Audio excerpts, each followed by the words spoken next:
Hello guys, ഇനി നമുക്ക് അടിപൊളിയായിട്ടൊരു മീൻ കറി ഉണ്ടാക്കിയൊരു എന്നൽ വയോ. ഇതാണ് നമ്മുടെ ഹെൽപ്പർ നെജു.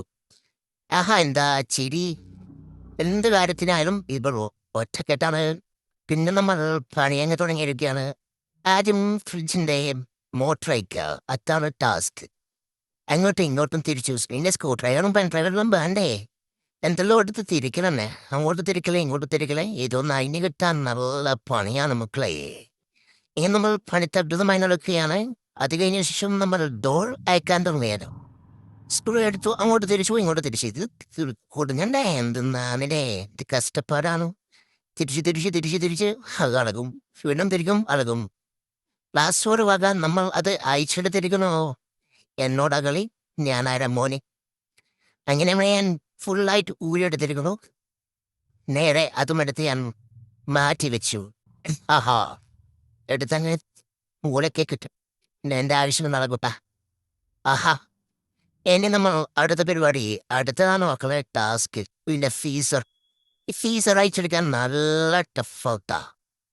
ഇത് സ്കൂട്ടലാണ്. മുട്ടു അയക്കാനും കഴിയില്ല, പിടിക്കാനും കഴിയില്ല. ഒരുമാതിരി അങ്ങോട്ട് തിരിക്കുമ്പോ ഇങ്ങോട്ട് പോ, ഇങ്ങോട്ട് തിരിക്കുമ്പോ അങ്ങോട്ട് പോ. എന്തല്ലോ കളി തന്നെ. കൈ അവിടെ കുത്തും ഇവിടെ കുത്തും. പിന്നെ ഒരു കാര്യത്തെ ഇറങ്ങി തിരിച്ചില്ലേ, ബ്രേക്കിടാൻ പറ്റില്ലല്ലോ. അതിനിടയ്ക്ക് നമ്മളെ പൂച്ച പ്രസവിച്ചു. 3 സുന്ദരികളായ 3 കുഞ്ഞുങ്ങൾ. വാവ്. വണ്ടിയെടുത്തു, ഞങ്ങൾ നേരെ മീൻ വാങ്ങാനായി പോവുകയാണ്. ആദ്യം നമ്മൾ പ്ലാസ്റ്റിക് വാങ്ങി സെറ്റാക്കി. മീൻ ഷോപ്പിൽ പോയി ആദ്യം ചെറിയ കുട്ടയിൽ മീൻ വാങ്ങി. പിന്നെ നമ്മൾ വലിയ കുട്ടയിൽ കുറേ മീനുകളെയും വാങ്ങി. പിന്നെ അവിടുന്ന് നേരെ പോന്നു. ബാക്കി പണികൾ തുടങ്ങി. വെള്ളം നിറയ്ക്കുക തുടങ്ങി. പ്ലാസ്റ്റിക് ഇട്ടു. ആദ്യം വെള്ളം കുറച്ച് കുറച്ചായി നിറച്ചു. അതിലേക്ക് നമ്മൾ പാക്കറ്റ് ഇട്ടു. വെള്ളവും മീനും തമ്മിൽ ഒന്ന് യോജിക്കട്ടെ. അതേറെ വെള്ളം നിറയാൻ വേണ്ടി വെയിറ്റ് ചെയ്തു. പിന്നെ നമ്മൾ മീനെ അക്യൂരത്തിൽ കെട്ട് വെച്ചിരിക്കുന്ന ആ മീൻ എല്ലാം വലുതായിപ്പോയി. അതുകൊണ്ടാണ് നമ്മൾ കുളമാക്കിയത്. അപ്പോൾ കുളത്തിലേക്ക് ഓരോ മീനെ പിടിച്ചിടാൻ തുടങ്ങി. ആഹാ, അനത്തുടാ കൊടുത്ത് തപ്പനായി മീനെല്ലാം നല്ല സൈസായിട്ടാ. പിന്നെ നമ്മൾ വാങ്ങിയ മീനെ ഓരോന്നായി പൊളിച്ചു. നെജു അതിനെ പൊളിച്ചു നെക്കി അപ്പിച്ചിയാക്കുന്നതാണ്. വെള്ള ഓളരെ പിടിച്ച് നെക്കി അപ്പിച്ചിയാക്കിന്നു അതിനെല്ലാം.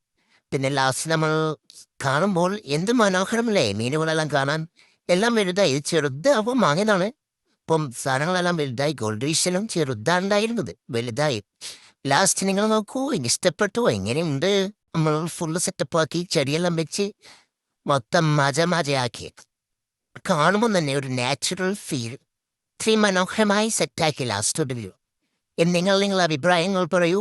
എങ്ങനെയുണ്ട് മീനുകളും? എല്ലാവർക്കും ഇഷ്ടമായോ? ഇഷ്ടമായെന്ന് വിചാരിക്കുന്നു. ഇഷ്ടപ്പെട്ട് കഴിഞ്ഞാൽ ലൈക്ക് ചെയ്യുക, സബ്സ്ക്രൈബ് ചെയ്യുക. പോൾ മറക്കണ്ട. Okay, by.